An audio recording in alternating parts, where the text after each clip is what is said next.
Көрші бір әже бар еді. Ірі денелі, қап-қара. Түсі өте суық. Есік алдына ойнарда алысқа қарай қашатынбыз. Ұстап алса болды, анау ата-бабаңнан бастап түгіңді қалдырмайды. Бізбен қатар өскен ұлы күн-түн демей әжесіне қарайласатын. Мал бағып, үй тірлігін жасаумен арамызға қосыла алмады. Ал өткен күні оның қасында болмасақ та күнде бір жанжалдың шығып жатқанын еститінбіз. Әжесі жер жебіріне жетіп қарғап жататын. Иттің баласынан басталған теңеу тұқымың құрғыр, жер тартқыр деп жалғаса беретін. Жігіт есейді, алайда ғұмыры қысқа болып, кісі қолынан қаза тапты.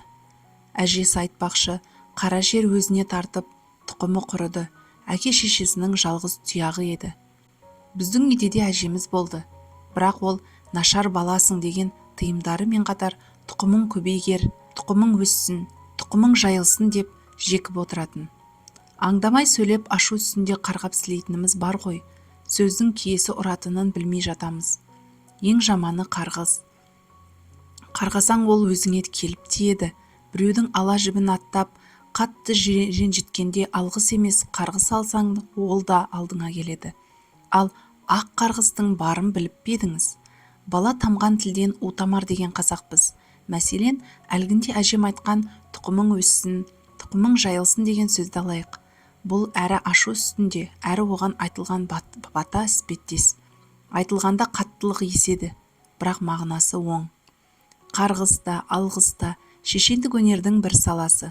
Ауыз әдебиетінің шұрайлы саласы, шешендік сөздің кенже зерттелгені бұлай тұрсын, ел аузынан жиыла бастағанына да ұзақ болған жоқ. Олай дейтініміз бір-екі журнал жариялаған бата тілек, алғыс сөзі болмаса, қарғыс сөздер атымен жазба бетін көрмепті. Іздедік, кітап бетін ақтардық, қарадық, бірақ қарғыс туралы тереңіне бойлай алмадық. Шешендік сөздерді арнайы зерттеп, осы салада кітап шығарған мамандар былай дейді. Шешендік арнау, сәлем, әзіл, бата, елге жерге малға айтылатын сын. Шешендік толғау ол аманат, ақыл, өсиет, насихат. Шешендік дау ол арнамыз, есе-теңдік, алашақ ақы, жер, жесір, мал, құны дауы деп бөлсе, енді бірде шешендік толғау, шешендік арнау, шешендік дау деп топтастырады. Кей ғалымдар алғыс пен қарғысты екіге бөліп талдау жасау керек дегенді айтады. Қазақ тіліндегі алғыс пен қарғыс адам өміріндегі жақсы мен жаманды парықтандыратын сара сөздер.